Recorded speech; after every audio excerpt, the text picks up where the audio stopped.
ఇర్మియా గ్రంథము 41వ అధ్యాయము. 7వ మాసమున ఎలీషామా మనుమడును నెతన్యా కుమారుడును రాజవంశస్థుడును రాజు యొక్క ప్రధానులలో నొకడునగు ఇష్మాయేలను వాడును అతనితో 10 మంది మనుష్యులను మిస్పాలోనున్న అహీకాము కుమారుడైన గెదల్యా యొద్దకు వచ్చి అక్కడ అతనితో కూడా మిస్పాలో భోజనము చేసిరి. అప్పుడు నెతన్యా కుమారుడైన ఇష్మాయేలు అతనితో కూడానున్న ఆ 10 మంది మనుష్యులను లేచి షాఫాను మనుమడును అహీకాము కుమారుడైన గెదల్యాను ఖడ్గము చేత హతము చేసిరి.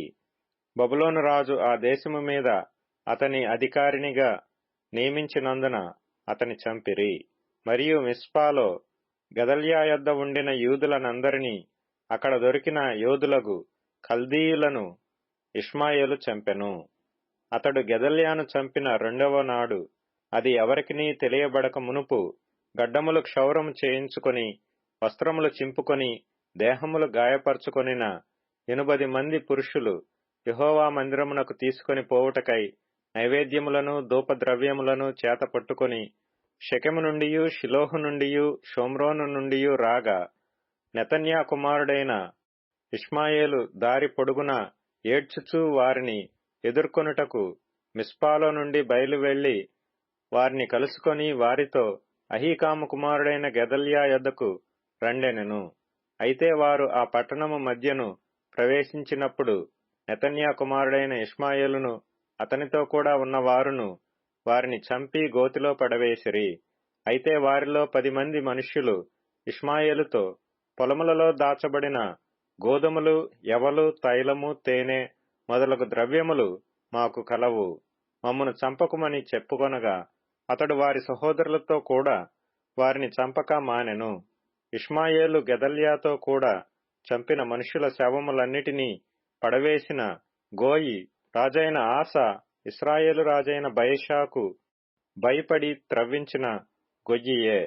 నెతన్యా కుమారుడైన ఇష్మాయేలు చంపబడిన వారి శవములతో దాని నింపెను.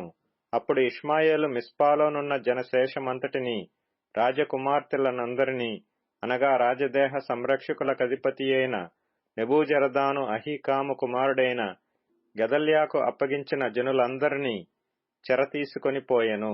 నెతన్యా కుమారుడైన ఇష్మాయేలు వారిని చెరతీసుకొని పోయి అమ్మోనీయుల యొద్దకు చేరవలనని ప్రయత్నపడుచుండగా కారేహ కుమారుడైన యోహానానును అతనితో కూడానున్న సేనాధిపతులందరూ నెతన్యా కుమారుడైన ఇష్మాయేలు చేసిన సమస్త దుష్కార్యములను కూర్చిన వార్త విని పురుషులనందరినీ పిలుచుకొని నెతన్యా కుమారుడైన ఇష్మాయేలుతో యుద్ధము చేయబోయి గిబియోనులోనున్న మహాజలముల దగ్గర అతన్ని కలుసుకొనిరి.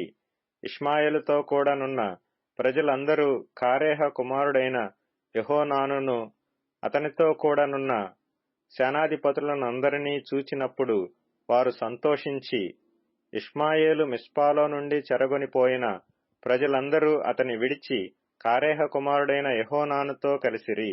అయినను నెతన్యా కుమారుడైన ఇష్మాయేలును 80 మనుష్యులను యోహానాను చేతిలో నుండి తప్పించుకొని అమ్మోనీయుల యొద్దకు పారిపోయిరి. అప్పుడు నెతన్యా కుమారుడైన ఇష్మాయేలు అహీకాము కుమారుడైన గెదల్యాను చంపిన తరువాత కారేహ కుమారుడైన యోహానానును అతనితో కూడానున్న సేనల అధిపతులందరూ మిస్పా దగ్గర నుండి ఇష్మాయేలు నొద్ద నుండి జనశేషమంతటినీ అనగా గిబియోను దగ్గర నుండి ఇష్మాయేలు కొనిపోయిన యోధులను, స్త్రీలను, పిల్లలను, రాజపరివారమును మరలా రప్పించిరి. అయితే వారు బబులోను రాజు దేశము మీద అధికారినిగా నియమించిన అహీకాము కుమారుడైన గెదల్యాను నెతన్యా కుమారుడైన ఇష్మాయేలు చంపినందున వారు కల్దీయులకు భయపడి ఐగుప్తునకు వెళ్ళుదమనుకొని బెత్లెహేము దగ్గరనున్న గెరూతు కింహాములో దిగిరి.